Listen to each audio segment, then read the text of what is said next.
இன்றைய வேத ஆராய்ச்சி நிகழ்ச்சியிலே பங்கு பெற வருகை தந்திருக்கும் உங்கள் அனைவரையும் தூய மத்தேயு தமிழாலய சார்பிலே வாழ்த்துகிறேன், வரவேற்கிறேன். இந்த வேளையிலும் தேவன் நம்மை ஆசீர்வதிக்கும்படியாக நாம் ஜெபம் செய்வோம். எங்கள் அன்பின் பரமபிதாவே, இந்த வேத ஆராய்ச்சி நிகழ்ச்சிக்காக நம்முடைய சமூகத்தில் வருகிறோம். இப்போதும் நாங்கள் பாட இருக்கின்ற பாடல்களையும் தியானிக்க இருக்கின்ற செய்தியும் நீர் ஆசீர்வித்து தந்துள்ளோம். இன்றும் உம்முடைய செய்தியை எங்கள் மத்தியிலே பகிர்ந்து கொடுக்க இருக்கின்ற உம்முடைய அடியாரை நீர் மறைத்து உம்மை பூர்ணமாக எங்கள் மத்தியிலே வெளிப்படுத்தியுள்ளோம். இன்றைய வேத ஆராய்ச்சி வேளையிலும் உம்முடைய திவ்ய பிரசன்னத்தை நாங்கள் உணரவும் உம்முடைய மகிமையை நாங்கள் இன்று காணவும் அருள் தாரும். இப்போதும் இதிலே பங்கு பெறுகிற அனைவரையும் நீர் ஆசீர்வதித்து இந்த நிகழ்ச்சியிலே எங்களை வழி நடத்தியுள்ளோம். எங்களை உம்முடைய திருப்பாதத்திலே தாழ்த்தி அர்ப்பணம் செய்கிறோம், பொறுப்பேற்று வழி நடத்தியுள்ளோம். இயேசுவின் மூலம் ஜெபிக்கிறோம் எங்கள் நல்ல பிதாவே, ஆமேன். தேவனுடைய நாமத்திற்கு மகிமை உண்டாக. இந்த வேத ஆராய்ச்சி நிகழ்ச்சிக்கு ஆரம்பமாக நாம் யாவரும் 65வது பாமாலையை பாடுவோம். பாமாலை எண் 65.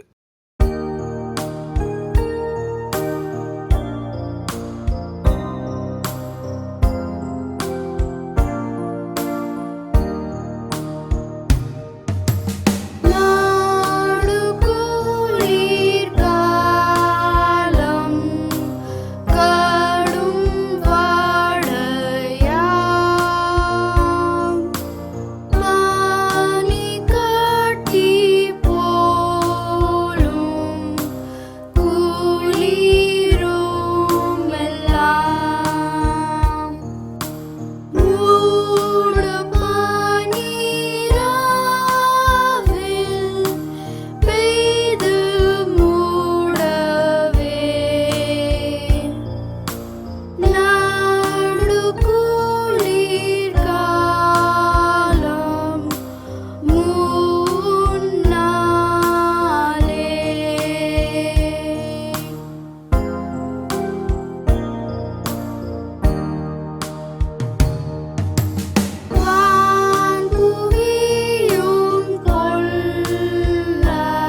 இப்போதும் வேத பாடம் வாசிக்கப்படும்.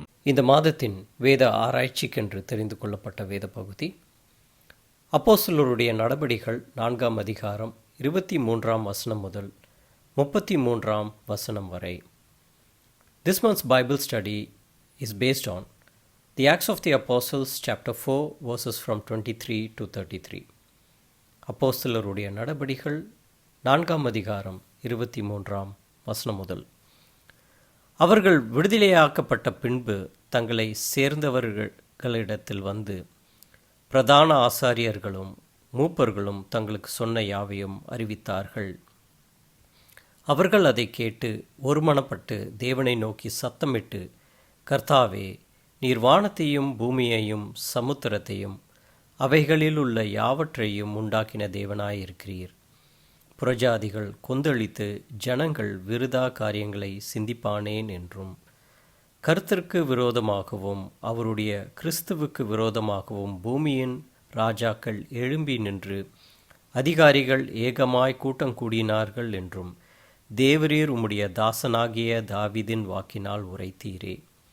அந்தப்படி உம்முடைய கரமும் உம்முடைய ஆலோசனையையும் முன்குறித்தவைகள் யாவையும் செய்யும்படி ஏரோதும் பொந்து பிலாத்தும் புறஜாதிகளோடும் இஸ்ரவேல் ஜனங்களோடும் கூட நீர் அபிஷேகம் பண்ணின உம்முடைய பரிசுத்த பிள்ளையாகிய இயேசுவுக்கு விரோதமாய் மெய்யாகவே கூட்டம் கூடினார்கள்.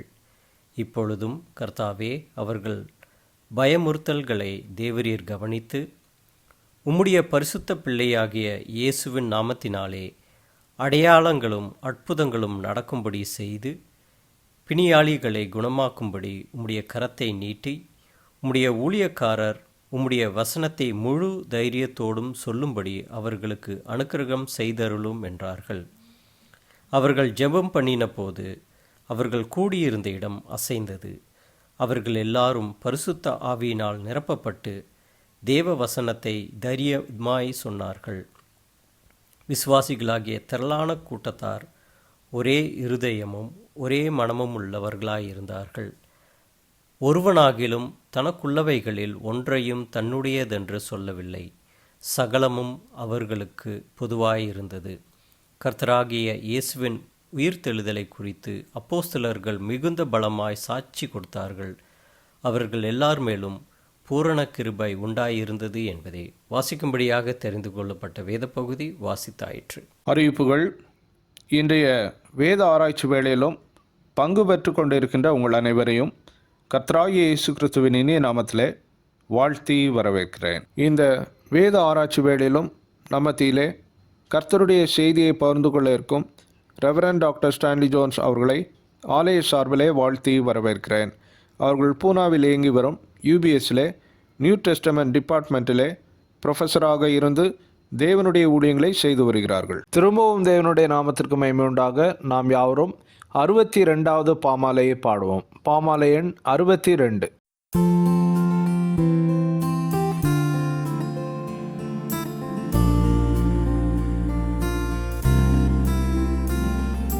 கேள்ஜன் மீதராயர்க்கே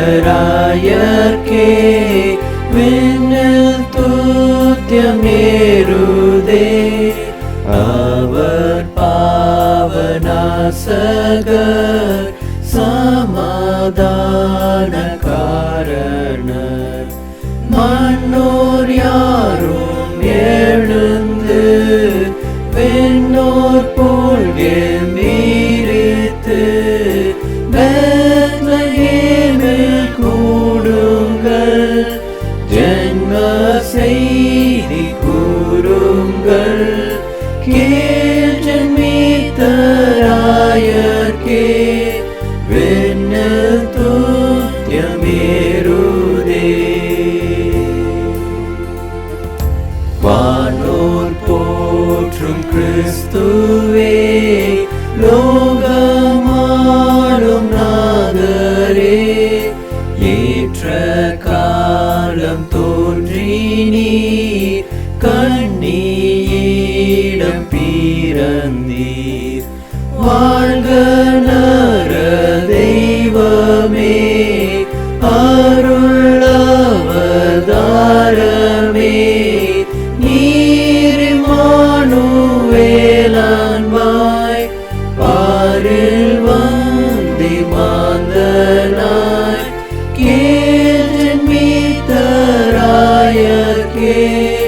விண்ணில் தூத்தியமேறுதே.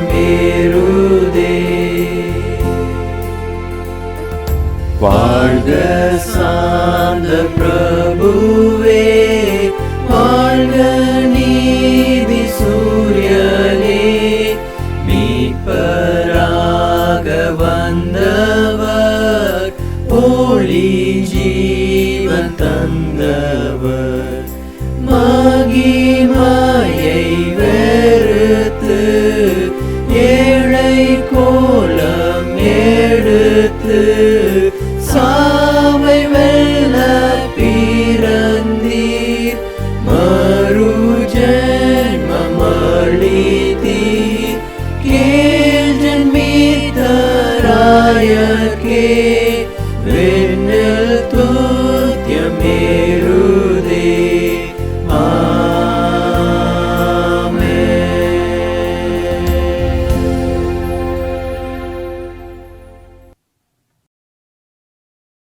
இப்போதும் ரெவரண்ட் டாக்டர் ஸ்டான்லி ஜோன்ஸ் அவர்கள் நம்மத்திலே தேவனுடைய வார்த்தைகளை பகிர்ந்து கொள்வார்கள். கிறிஸ்துவுக்குள் அன்பானவர்களே, ஆண்டவரும் இரட்சகருமாகிய இயேசு கிறிஸ்துவின் இனிய நாமத்தில் உங்கள் அனைவருக்கும் என் அன்பின் வாழ்த்துக்களை தெரிவித்துக் கொள்கிறேன். இம்மாதமும் இந்த வேத ஆராய்ச்சி கூடுகையில் கலந்து கொண்டு கர்த்தருடைய வார்த்தையை உங்களோடு பகிர்ந்து கொள்வதற்கு கிடைத்த இந்த வாய்ப்புக்காக ஆண்டவரை ஸ்தோத்திரிக்கிறேன். இந்த வாய்ப்பை கொடுத்த திருச்சபையின் போதகர் அவர்களுக்கும், நிர்வாக குழு உறுப்பினர்கள் மற்றும் விசுவாசிகள் அனைவருக்கும் என் நன்றியை தெரிவித்துக் கொள்கிறேன். கடந்த முறை நாம் அப்போஸ்தலர் நடபடிகள் 4ஆம் அதிகாரம் 13 22 வசனங்களிலிருந்து சாத்தான் நம்மை சோதிக்கும் போது நாம் என்ன செய்யக்கூடாது அல்லது எப்படி நடந்து கொள்ளக்கூடாது என்று பார்த்தோம். முதலில் சாத்தான் நம்மை சோதிக்கும் போது அவன் நியாயமாக செயல்படுவான் என்று எதிர்பார்க்க முடியாது. காரணம், அவன் பொய் தந்திர அநியாய செயல்களுக்கு பேர் போனவன். அவனிடத்தில் நியாயத்தை எதிர்பார்க்க முடியாது. இரண்டாவது, சாத்தான் நம் வாழ்க்கையை சீரழிப்பதற்கு கொஞ்சமும் இடம் கொடுக்க கூடாது. மூன்றாவது, தேவனுடைய வல்லமையான செயல்களை யாராலும் தடுக்க முடியாது. தேவனுடைய வல்லமைக்கு முன்பாக சாத்தானின் மிரட்டல் ஒன்றுமில்லை என்று 3 பாடங்களை கற்றுக்கொண்டோம். இன்று அதன் தொடர்ச்சியான அப்போஸ்தலர் 4ஆம் அதிகாரம் 23 33 வசனங்களை நம்முடைய சிந்தனைக்காக எடுத்துக்கொள்வோம். இந்த வசனங்களில் சாத்தான் நமக்கு பாடுகளையும் துன்புறுத்தல்களையும் கொடுக்கும் போது நாம் என்ன செய்ய வேண்டும், துன்புறுத்தலுக்கு நம்முடைய பதில் செயல் என்னவாக இருக்க வேண்டும் என்று சில பாடங்களை கற்றுக்கொள்வோம். இன்று நாம் விசுவாசத்திற்காக துன்பங்களையும் பாடுகளையும் அனுபவிக்காத ஒரு காலகட்டத்தில் இருக்கலாம். ஆனால் இன்று திருச்சபை மறுமலர்ச்சி அடைய வேண்டும் என்று எதிர்பார்ப்போர் திருச்சபை துன்புறுத்தல் மூலமாகத்தான் மறுமலர்ச்சி அடையும் என்று நம்புகிறார்கள். காரணம், திருச்சபை வரலாற்றில் துன்புறுத்தல் எப்போதெல்லாம் வந்திருக்கிறதோ அப்போதெல்லாம் திருச்சபை மறுமலர்ச்சி அடைந்திருக்கிறது. அப்படி துன்புறுத்தல் அல்லது உபத்திரவம் வர வேண்டும் என்று நாம் எதிர்பார்க்காவிட்டாலும் அல்லது விரும்பாவிட்டாலும், அப்படி ஒரு துன்புறுத்தலை ஒருவேளை ஆண்டவர் அனுமதித்தால் அதற்கு நாம் தயாராக இருக்க வேண்டும் என்பதில் எந்த சந்தேகமும் இல்லை. இந்த துன்புறுத்தல் அல்லது உபத்திரவம் குறித்த போதுமான இறையியல் போதனை இல்லாத காரணத்தால் பலர் சோதனைகள் வரும்போது கர்த்தருக்கு கீழ்ப்படிவதற்கு பதிலாக அவரிடத்தில் கோபப்படுவதை நாம் பார்க்கிறோம். பொருளாதார செழிப்பும் சரீர ஆரோக்கியமும் உபத்திரவமற்ற சமாதான சூழலும் நம்முடைய விசுவாச உரிமை என்று நினைக்கிறோம். எனவே உபத்திரவம் வரும்போது நாம் கசப்படைகிறோம், முறுமுறுக்கிறோம், விசுவாசத்திலிருந்து பின்வாங்குகிறோம். ஆதி திருச்சபை சந்தித்த முதல் துன்புறுத்தலை நாம் அப்போஸ்தலர் நடபடிகள் 4ஆம் அதிகாரத்தில் பார்க்கிறோம். பேதுருவும் யோவானும் கிறிஸ்துவின் உயிர்த்தெழுதலை பிரசங்கித்ததற்காக அவர்கள் சிறையில் அடைக்கப்பட்டார்கள். பின்பு அதிகாரிகளால் இனி ஒருபோதும் கிறிஸ்துவை பிரசங்கிக்க கூடாது என்று மிரட்டப்பட்டு விடுவிக்கப்பட்டார்கள் என்று பார்த்தோம். இந்த சூழ்நிலையில் ஆதி திருச்சபை துன்புறுத்தலுக்கு எப்படி பதில் செயல் செய்தார்கள் என்று இந்த வசன பகுதி, அதாவது அப்போஸ்தலர் 4ஆம் அதிகாரம் 23 33 வசனங்களில் பார்க்கிறோம். ஆதி திருச்சபை விசுவாசிகள் எப்படி துன்புறுத்தலை கையாண்டார்கள், அவர்களிடத்திலிருந்து நாம் கற்றுக்கொள்ளும் பாடங்கள் என்ன என்று தொடர்ந்து பார்ப்போம். ஒன்று, நாம் கற்றுக்கொள்ளுகிற முதல் பாடம், துன்புறுத்தல் வரும்போது நாம் தேவனுடைய வல்லமையை சார்ந்திருக்க கற்றுக்கொள்ள வேண்டும். நாம் தேவனுடைய வல்லமையை சார்ந்திருக்க கற்றுக்கொள்ள வேண்டும். We respond to persecution by affirming our commitment to God. 23-24 வசனங்கள், 23-24 வசனங்களை நான் உங்களுக்கு வாசிக்கிறேன். அவர்கள், அதாவது பேதுருவும் யோவானும் விடுதலையாக்கப்பட்ட பின்பு தங்களை சேர்ந்தவரிடத்தில் வந்து பிரதான ஆசாரியர்களும் மூப்பர்களும் தங்களுக்கு சொன்ன யாவையும் அறிவித்தார்கள். அவர்கள் அதை கேட்டு ஒருமனப்பட்டு தேவனை நோக்கி சத்தமிட்டு, கர்த்தாவே, நீர் வானத்தையும் பூமியையும் சமுத்திரத்தையும் அவைகளுள்ள யாவற்றையும் உண்டாக்கின தேவனாய் இருக்கிறீர் என்று கர்த்தருடைய வல்லமையை நோக்கி தங்கள் கவனத்தை திருப்பினார்கள் என்று பார்க்கிறோம். பேதுருவும் யோவானும் நடந்த நிகழ்வுகளை விசுவாசிகளுக்கும் மற்ற அப்போஸ்தலர்களுக்கும் அறிவித்தவுடன் அவர்கள் செய்த முதல் விஷயம், அவர்கள் பரலோகத்தின் கர்த்தரை நோக்கி உருக்கமாக ஜெபித்தார்கள். வேறு வார்த்தையில் சொல்வதென்றால், தங்கள் கவனத்தை சர்வ வல்லமை உள்ள கர்த்தரிடமாய் திருப்பினார்கள். அவர்கள் கோபப்படவில்லை, வருத்தப்படவில்லை, ஆலோசனை சங்கத்தாரை தூஷிக்கவில்லை, அதிகாரத்திற்கு எதிராக ஆர்ப்பாட்டம் செய்யவில்லை. மாறாக கர்த்தரிடமாய் தங்கள் கவனத்தை திருப்பி ஒருமனப்பட்டு தேவனை நோக்கி சத்தமிட்டு ஜெபித்தார்கள். அவருடைய ஜெபத்தை தொடர்ந்து பாருங்கள். அவர்கள் எப்படி தங்கள் ஜெபத்தை ஆரம்பிக்கிறார்கள்? கர்த்தாவே, நீர் வானத்தையும் பூமியையும் சமுத்திரத்தையும் அவைகளுள்ள யாவற்றையும் உண்டாக்கின தேவனாய் இருக்கிறீர் என்று அந்த ஜெபத்தை ஆரம்பிக்கிறார்கள். அவர்கள் ஜெபிக்கிற ஆண்டவர் எப்படிப்பட்டவர் என்பதை நினைவுபடுத்துவதன் மூலம் தங்கள் ஜெபத்தை ஆரம்பித்தார்கள். கர்த்தாவே, நீர் வானத்தையும் பூமியையும் சமுத்திரத்தையும் அவைகளுள்ள யாவற்றையும் உண்டாக்கின தேவனாயிருக்கிறீர். இந்த வசனத்தில் கர்த்தாவே என்று அழைக்க விசுவாசிகள் வழக்கமான குறியாஸ் என்ற கிரேக்க வார்த்தையை பயன்படுத்தவில்லை. மாறாக முழுமையான அதிகாரம் பெற்றவர், ராஜரீகம் செய்யும் கர்த்தர் என்று அர்த்தம் கொள்ளும் டெஸ்போட்டஸ் என்ற புதிய வார்த்தையை இங்கு பயன்படுத்துகிறார்கள். இந்த வார்த்தை புதிய ஏற்பாட்டில் 6 முறை மட்டுமே கர்த்தருக்கு பயன்படுத்தப்பட்டுள்ளது.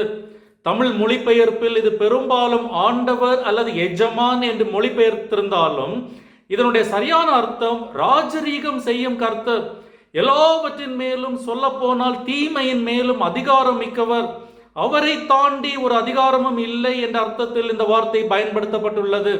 அவர்கள் எல்லா வல்லமையும் பெற்ற, அதாவது பேதுருவையும் யோவானையும் சிறைபிடித்து பயமுறுத்தின ஆலோசனை சங்கத்தார் உட்பட எல்லாரையும் உண்டாக்கின, கட்டுப்படுத்துகிற ஒருவரிடத்தில் ஜெபிக்கிறோம் என்ற உணர்வோடு தங்கள் ஜெபத்தை தொடங்கினார்கள். தொடர்ந்துள்ள வசனத்தை வாசிக்கும் போது இது இன்னும் தெளிவாக வெளிப்படுகிறது. இயேசுவை சிலுவையில் அறைந்த தீய மக்கள் கூட கர்த்தருடைய இறையாண்மையின்படிதான் செய்தார்கள் என்ற அர்த்தத்தில் இந்த ஜெபம் தொடர்கிறது. 26 28 வசனங்களை பாருங்கள். கர்த்தருக்கு விரோதமாகவும் அவருடைய கிறிஸ்துவுக்கு விரோதமாகவும் பூமியின் ராஜாக்கள் எழும்பி நின்று அதிகாரிகள் ஏகமாய் கூட்டம் கூடினார்கள் என்றும் தேவரீர் உம்முடைய தாசனாகிய தாவீதின் வாக்கினால் உரைத்தீரே. அந்தபடி உம்முடைய கரமும் உம்முடைய ஆலோசனையும் முன் குறித்தவைகள் யாவையும் செய்யும்படி ஏரோதும் பொந்தியு பிலாத்தும் புறஜாதிகளோடும் இஸ்ரவேல் ஜனங்களோடும் கூட நீர் அபிஷேகம் பண்ணின உம்முடைய பரிசுத்த பிள்ளையாகி இயேசுவுக்கு விரோதமாய் மெய்யாகவே கூட்டம் கூடினார்கள். அதாவது உம்முடைய கரமும் உம்முடைய ஆலோசனையும் முன் குறித்தவைகள் யாவையும் செய்யும்படி இப்படி நடந்தது என்று கர்த்தர் சர்வ வல்லவர், அவரை தாண்டி யாரும் நம்மை தீண்ட முடியாது என்ற விசுவாச அறிக்கையை அவர்கள் வெளிப்படுத்துகிறார்கள். அப்போஸ்தலர் 4ஆம் அதிகாரத்தில் சொல்லப்பட்டுள்ள இந்த ஜெபம் அப்போஸ்தலருடைய நடபடிகள் நூலில் பதிவு செய்யப்பட்ட 2வது ஜெபம்.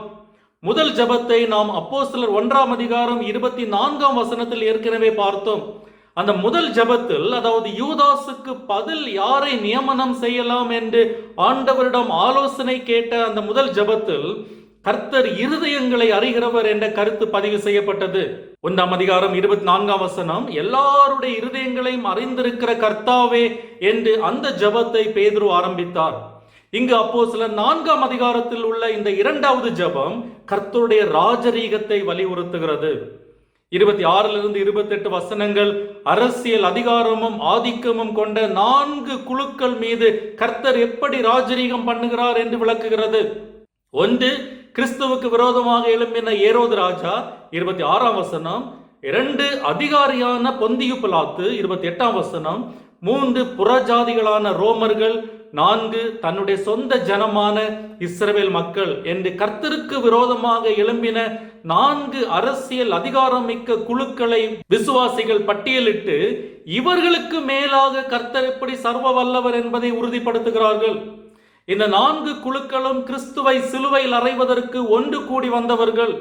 வெளி தோற்றமாக பார்க்கும்போது இந்த 4 குழுக்களும் இயேசுவை சிலுவையில் அறைந்து வெற்றி பெற்றதாக தோன்றலாம். ஆனால் ஆதி விசுவாசிகள் அதை எப்படி புரிந்து கொண்டார்கள் என்றால், கர்த்தருடைய கரமும் அவருடைய ஆலோசனையும் முன் குறித்தவைகள் யாவையும் செய்யும்படி இவர்கள் கூடி வந்தார்கள். அதாவது என்ன நடைபெற வேண்டும் என்று கர்த்தருடைய வல்லமையும் சித்தமும் ஏற்கனவே தீர்மானித்திருந்ததோ அதை அவர்கள் செய்தார்கள் என்று புரிந்து கொண்டார்கள். என்ன நடந்தாலும் அது விசுவாசிகளுக்கு தீங்கு விளைவிக்கின்ற நிகழ்வாக இருந்தாலும் சரி, அதிலும் கர்த்தருடைய கரம் ஓங்கி இருக்கிறது என்று நம்பினார்கள். அதாவது ஆதி திருச்சபை சந்தித்த இந்த முதல் உபத்திரவம் தேவன் சூழ்நிலையின் மேலுள்ள தன்னுடைய கட்டுப்பாட்டை இழந்து விட்டார் என்று அர்த்தமல்ல. மாறாக நடந்தவைகள் எல்லாம் தேவன் சர்வ வல்லவர் என்பதையே நிரூபிக்கிறது. காரணம், கர்த்தருடைய சித்தமில்லாமல் ஒன்றும் நடைபெறாது என்பது அவருடைய விசுவாசம். சாத்தான் நமக்கு கடினமான நேரத்தை தரும்போது, நம்முடைய வாழ்க்கையில் எல்லாம் நம்முடைய கட்டுப்பாட்டை இழந்து நிற்கிறோம் என்று நாம் உணரும் போது, எல்லாவற்றையும் கட்டுப்படுத்துகின்ற தீமையிலிருந்தும் நன்மையை உண்டாக்கக்கூடிய ஒருவரை நாம் ஆராதிக்கிறோம் என்பதை நாம் மறந்துவிடக்கூடாது. இந்த அப்போஸ்தலர்களின் ஜெபத்தில் நாம் இன்னொரு விஷயத்தையும் கற்றுக்கொள்கிறோம். தேவன் சர்வ வல்லமை உள்ளவர், சகலத்தையும் கட்டுப்படுத்துபவர் என்று அறிந்த நிலையில் இந்த மனிதர்களில் ஒருவராக நாம் இருந்திருந்தால் என்ன ஜெபம் பண்ணி இருப்போம்? ஆலோசனை சங்கத்தாரை தண்டிக்கும்படி கேட்டிருப்போம், அல்லது உபத்திரவத்தை நிறுத்தும்படி கேட்டிருப்போம். குறைந்தது உபத்திரவம் தொடர்ந்தால் நம்முடைய பாதுகாப்பை உறுதிப்படுத்துவதையாவது கேட்டிருப்போம். ஆனால் இது எதையும் அப்போஸ்தலர் கேட்கவில்லை. மாறாக என்ன கேட்டார்கள்? 29-30 வசனங்களில், இப்பொழுதும் கர்த்தாவே, அவர்கள் பயமுறுத்தல்களை தேவரீர் கவனித்து உம்முடைய பரிசுத்த பிள்ளையாகிய இயேசுவின் நாமத்தினாலே அடையாளங்களும் அற்புதங்களும் நடக்கும்படி செய்து பிணியாளிகளை குணமாக்கும்படி உம்முடைய கரத்தை நீட்டி உம்முடைய ஊழியக்காரர் உம்முடைய வசனத்தை முழு தைரியத்தோடும் சொல்லும்படி அவர்களுக்கு அனுக்கிரகம் செய்தருளும் என்றார்கள். என்ன சொல்லி ஜெபித்தார்கள்? அவருடைய பயமுறுத்தல்களை கவனித்தருளும் என்று மன்றாடினார்கள். அதாவது, கர்த்தாவே, இந்த விஷயத்தை நாங்கள் உம்முடைய கரங்களில் ஒப்புவிக்கிறோம். எங்களுக்கு என்ன வேண்டும்? உம்முடைய ஊழியக்காரர் உம்முடைய வசனத்தை முழு தைரியத்தோடு சொல்லும்படி அனுக்கிரகம் செய்யும், அது போதும். கர்த்தர் சர்வ வல்லவர் என்பதை ஏற்றுக்கொண்டு அவருடைய சர்வ வல்லமைக்கு நம்மை கீழ்ப்படுத்துவதுதான் துன்புறுத்தலில் நம்முடைய முதன்மையான நோக்கமாக இருக்க வேண்டும். அவர்கள் தங்கள் சொந்த பலத்தில் செயல்பட்டிருந்தால் யூத ஒடுக்குமுறையை பார்த்து பயந்து கலிலேயாவுக்கு ஓடி போயிருப்பார்கள். ஆனால் அவர்கள் கர்த்தரின் இறையாண்மையை நம்பி இருந்ததால் தைரியமாக யூத ஒடுக்குமுறைகளை சந்தித்தார்கள். இரண்டாவதாக நாம் கற்றுக்கொள்ளும் பாடம், துன்புறுத்தல் வரும்போது நாம் வேத வசனத்தை சார்ந்திருக்க கற்றுக்கொள்ள வேண்டும். இந்த ஜெபத்தில் அப்போஸ்தலர்களும் விசுவாசிகளும் பயன்படுத்தும் வேத வசனங்களை பாருங்கள். முதலில் யாத்ராகமம் 20 அதிகாரம் 11 வசனம், நெகேமியா 9 அதிகாரம் 6 வசனம், சங்கீதம் 146:6 ஆகிய வசனங்களில் சொல்லப்பட்டுள்ள சிருஷ்டிப்பின் வரலாறை 24 வசனத்தில் சுட்டிக்காட்டி, கர்த்தாவே, நீர் வானத்தையும் பூமியையும் சமுத்திரத்தையும் அவைகளுள்ள யாவற்றையும் உண்டாக்கின தேவனாயிருக்கிறேன் என்று ஜெபித்தார்கள்.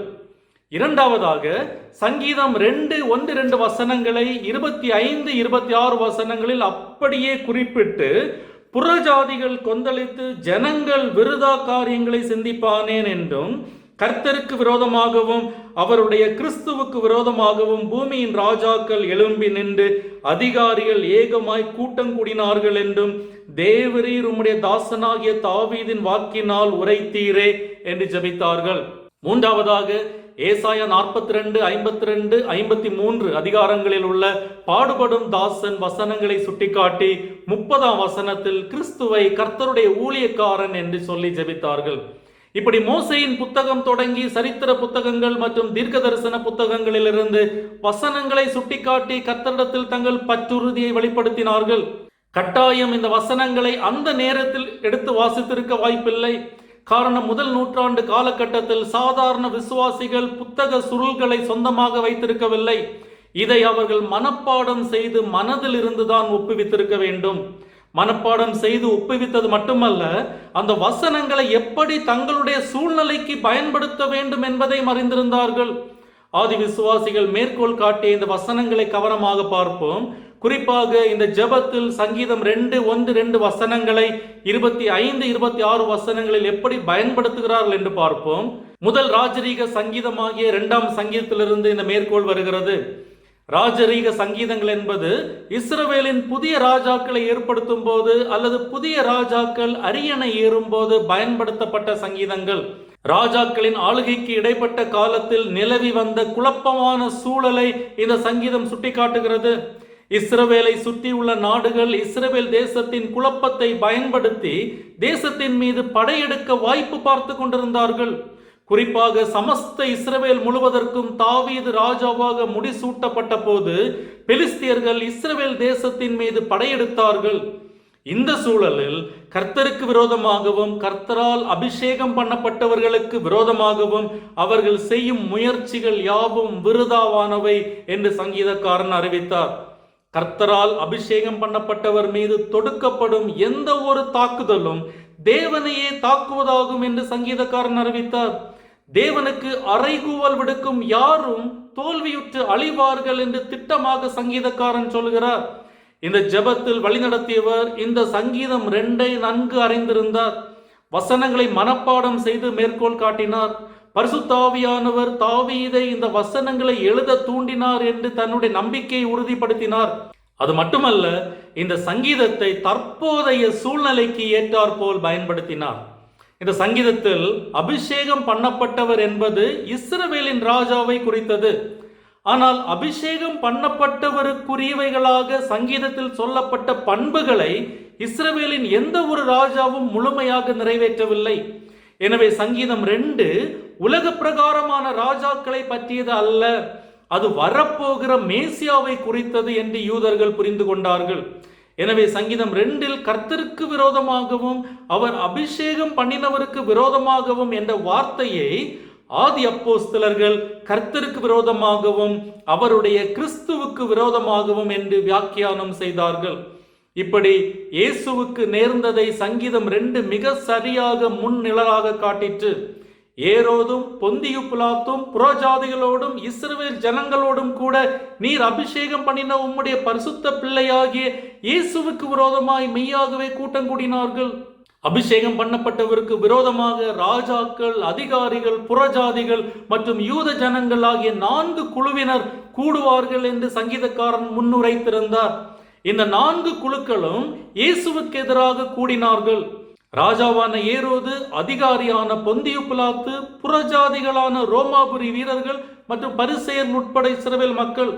இப்படி பூமியின் ராஜாக்களும் ஆட்சியாளர்களும் ஏரோதும் பொந்தியு பிலாத்தும் அவனுடைய ஆட்களும் கர்த்தருக்கும் அவருடைய கிறிஸ்துவுக்கும் எதிராக ஒன்றிணைந்த போது இது ஏதோ கடவுளுக்கு விரோதமான சூழ்ச்சி வெற்றியடைந்ததாக தோன்றி இருக்கலாம்.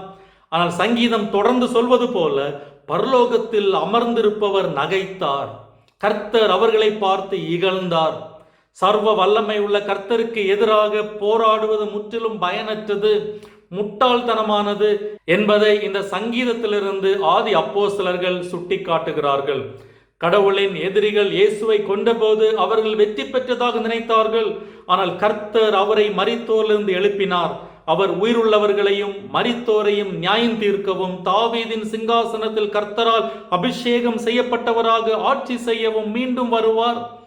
இந்த வெளிப்பாடுகள் எல்லாம் அவர்களுக்கு எங்கிருந்து கிடைத்தது? வேத வசனத்தில் இருந்துதான் கிடைத்தது. நம்முடைய விசுவாச ஒழுங்குகள் சீர்கெட்டு போவதற்கு முக்கிய காரணம் நாம் வேத வசனத்தால் நம்முடைய ஜபங்களை ஒழுங்குபடுத்துவதில்லை. நாம் எந்த அளவுக்கு வேத வசனத்தில் தேறி இருக்கிறோமோ அந்த அளவுக்கு நாம் துன்புறுத்தல்களை சந்திக்கும் போது வசனத்தின் மூலம் ஆண்டவர் நம்மை பலப்படுத்துவார்.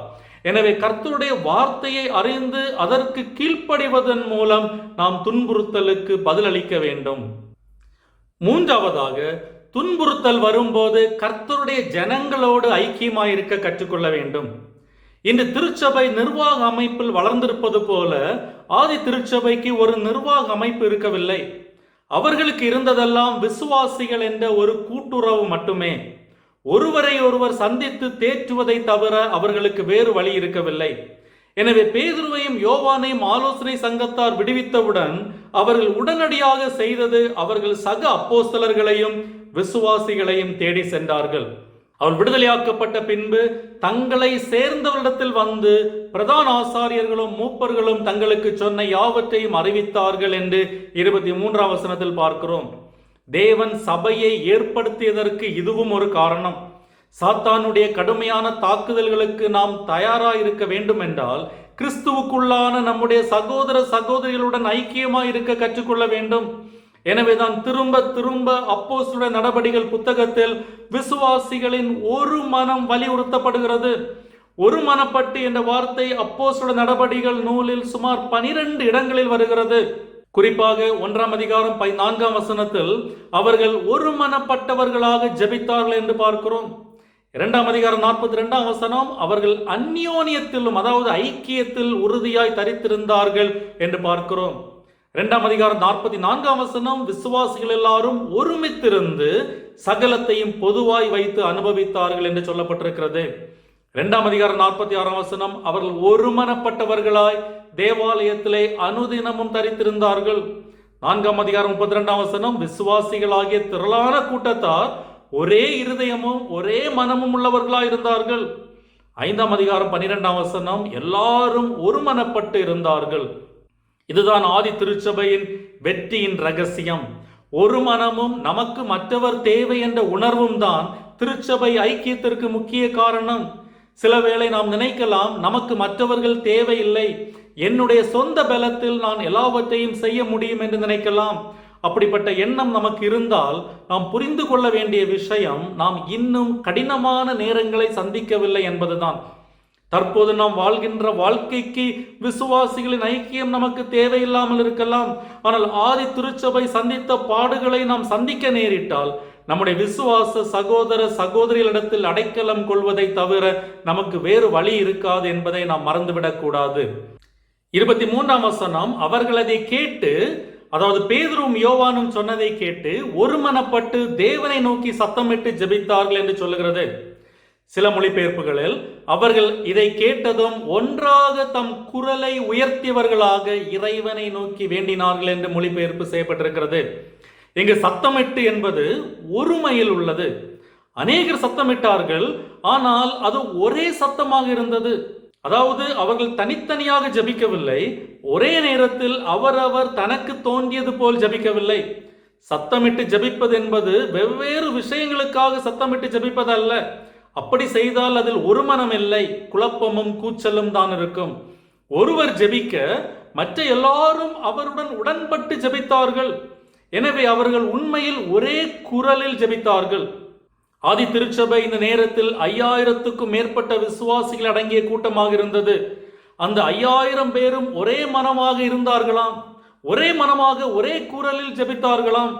அதுதான் அந்த இடத்தை அசைத்தது. இன்று ஏன் ஆண்டவர் நம்மை அசைப்பதில்லை என்பதற்கு நம்மை தற்பரிசோதனை செய்து கொள்ள இந்த வசனம் நம்மை அழைக்கிறது. ஒற்றுமை என்பது எல்லாரும் ஒரே மாதிரியாக தோற்றமளிப்பதையோ ஒரே மாதிரியாக சிந்திப்பதையோ அர்த்தப்படுத்துவதில்லை. ஒரே போல ஆடை அணிவதையோ அல்லது ஒரே பந்தியில் உட்கார்ந்து சாப்பிடுவதையோ வைத்து அல்ல, விசுவாசிகளாக நாம் ஒரே ஆன்மீக குடும்பத்தை சேர்ந்தவர்கள் என்ற உணர்வோடு ஒருவர் தேவையை நம்முடைய தேவையாக உணர்ந்து ஜெபிப்பதில் நம்முடைய ஒரு மனம் வெளிப்பட வேண்டும். இந்த தீய உலகத்தை எதிர்த்து நாம் ஒன்றாக நிற்க வேண்டியது மிக அவசியம். நம்முடைய ஒருமைப்பாடுதான் நாம் வரும் நாட்களில் சந்திக்க இருக்கும் சவால்களுக்கு மருந்தாக இருக்கக்கூடும். எனவே துன்புறுத்தல் வரும்போது நாம் சக விசுவாசிகளோடு ஐக்கியமாயிருக்க கற்றுக்கொள்ள வேண்டும். கடைசியாக 4வதாக நாம் தேவ பலத்தோடு தொடர்ந்து கர்த்தருக்கு சாட்சிகளாய் இருக்க முயற்சிக்க வேண்டும். We respond to persecution by affirming our commitment to God's work. தேவன் சர்வ வல்லவர், எல்லா அதிகாரங்களுக்கும் மேற்பட்டவர் என்று அறிந்த நிலையில் ஆதி விசுவாசிகள் கிறிஸ்துவின் விரோதிகளை தண்டிக்கும்படி கேட்கவில்லை அல்லது உபத்திரவத்தை நிறுத்தும்படி கேட்கவில்லை, தங்களுடைய பாதுகாப்புக்காகவும் ஜெபிக்கவில்லை. ஆனால் என்ன கேட்டார்கள்? 29-30 வசனங்கள். இப்பொழுதும் கர்த்தாவே, அவர்கள் பயமுறுத்தல்களை தேவரீர் கவனித்து உம்முடைய பரிசுத்த பிள்ளையாகிய இயேசுவின் நாமத்தினாலே அடையாளங்களும் அற்புதங்களும் நடக்கும்படி செய்து பிணியாளிகளை குணமாக்கும்படி உம்முடைய கரத்தை நீட்டி உம்முடைய ஊழியக்காரர் உம்முடைய வசனத்தை முழு தைரியத்தோடும் சொல்லும்படி அவர்களுக்கு அனுக்கிரகம் செய்தருளும் என்றார்கள். சாத்தான் நமக்கு கடினமான நேரத்தை தரும்போது பழிக்கு பழி வாங்கக்கூடிய அல்லது கோபமுள்ள ஆவியை கொள்ளாதபடி நாம் நம்மை காத்துக்கொள்ள வேண்டும். ஆலோசனை சங்கத்தார் எப்படி பழியம் வாங்குவது என்று யோசிப்பதற்கு பதிலாக இந்த சூழலில் கர்த்தருடைய வசனத்தை எப்படி பிரசங்கிப்பது என்று கவலைப்பட்டார்கள். துன்புறுத்தலை பார்த்து ஓடி ஒளியவில்லை, சுய பரிதாபம் செல்ஃப் பிட்டி கொள்ளவில்லை, பழி வாங்க துடிக்கவில்லை, மாறாக சாட்சி அளிக்க அதிக தைரியத்திற்காக ஜெபித்தார்கள். இதன் விளைவாக அவர்கள் மிகுந்த வல்லமையுடன் கர்த்தராகிய இயேசுவின் உயிர்த்தெழுதலுக்கு சாட்சி கொடுத்தார்கள் என்று 31 மற்றும் 33 வசனங்களில் பார்க்கிறோம். 31 வசனம், அவர்கள் ஜெபம் பண்ணின போது அவர்கள் கூடியிருந்த இடம் அசைந்தது, அவர்கள் எல்லாரும் பரிசுத்தாவியினால் நிரப்பப்பட்டு தேவ வசனத்தை தைரியமாய் சொன்னார்கள். 33 வசனம், கர்த்தராகிய இயேசுவின் உயிர்த்தெழுதலை குறித்து அப்போஸ்தலர்கள் மிகுந்த பலமாய் சாட்சி கொடுத்தார்கள், அவர்கள் எல்லார் மேலும் பூரண கிருபை உண்டாயிருந்தது. பரிசுத்த ஆவியானவரின் நிறைவு வேத வசனத்தை பிரசங்கிக்க அப்போஸ்தலர்களை பலப்படுத்தியது. இதே அதிகாரம் 8 வசனத்தில் பேதுரு ஆலோசனை சங்கத்தாருக்கு முன்பாக நின்றபோது பேதுரு பரிசுத்த ஆவியினால் நிறைந்து அவர்களை நோக்கி, ஜனத்தின் அதிகாரிகளே, இஸ்ரவேலின் மூப்பரே என்று தைரியமாக வசனத்தை பிரசங்கித்தான் என்று பார்க்கிறோம். இப்பொழுது அதே போல மற்ற அப்போஸ்தலர்களும் விசுவாசிகளும் பரிசுத்த ஆவியினால் நிரப்பப்பட்டு பேதுருவை போலவே தேவ வசனத்தை தைரியமாய் சொன்னார்கள். கடந்த மாதம் நாம் பார்த்தது போல அப்போஸ்தலர்களின் பிரதான வேலையே இயேசுவின் உயிர்த்தெழுதலுக்கு சாட்சிகளாயிருப்பதுதான். எனவே சாட்சி பகருதல் அவர்களுக்கு மேலும் துன்புறுத்தலை ஏற்படுத்தினாலும் கூட அதை செய்தார்கள். ஆலோசனை சங்கத்தார் இயேசுவின் நாமத்தை பற்றி பேசக்கூடாது என்று 2 அப்போஸ்தலர்களை எச்சரித்தார்கள். அந்த எச்சரிக்கையானது அவ்விருவரையும் அமைதியாயிருக்கும்படி செய்வதற்கு பதிலாக 12 மனிதர்கள் மற்றும் விசுவாசிகள் இயேசுவின் நாமத்தினாலே குணப்படுத்தவும் பிரசங்கிக்கவும் செய்யக்கூடிய விளைவை ஏற்படுத்தியது. இதே அப்போஸ்தலருடைய கைகளினாலே அநேக அடையாளங்களும் அற்புதங்களும் ஜனங்களுக்குள்ளே செய்யப்பட்டன என்று அப்போஸ்தலர் 5 அதிகாரம் 12 வசனத்தில் பார்க்கிறோம். துன்புறுத்தல் வரும்போது ஒன்று நாம் கடவுளிடமிருந்து விலகி விசுவாசத்தை விட்டு பின்வாங்கி போவோம், அல்லது நாம் கடவுளிடம் நெருங்கி விசுவாசத்தில் உறுதியாவோம். இது எப்படி நாம் துன்புறுத்தலை அணுகுகிறோம் என்பதை வைத்து இந்த விளைவு நமக்கு ஏற்படும். எனவே துன்புறுத்தல் வரும்போது ஆதி அப்போஸ்தலர்களைப் போல நாம் தேவனுடைய வல்லமையை சார்ந்திருக்க கற்றுக்கொள்வோம், வேத வசனத்தை சார்ந்திருக்க கற்றுக்கொள்வோம், கர்த்தருடைய ஜனத்தோடு ஐக்கியமாயிருக்க கற்றுக்கொள்வோம், தேவ பலத்தோடு தொடர்ந்து கர்த்தருக்கு சாட்சிகளாக இருக்க கற்றுக்கொள்வோம். அப்படி செய்யும் போது ஆதி விசுவாசிகளைப் போல நாமும் துன்புறுத்தலில் நிலைத்திருக்க முடியும். இந்த பகுதியிலிருந்து ஜெபத்தை குறித்த சில பாடங்களும் உண்டு. அதை நாம் ஒரு தனி பாடமாக அடுத்த முறை கற்றுக்கொள்வோம். அதுவரையிலும் ஆண்டவர் நம்மை ஆசீர்வதித்து வரவிருக்கும் புதிய ஆண்டிலும் ஆண்டவர் நம்மை ஆச்சரியமாய் வழிநடத்துவாராக. ஆமேன்.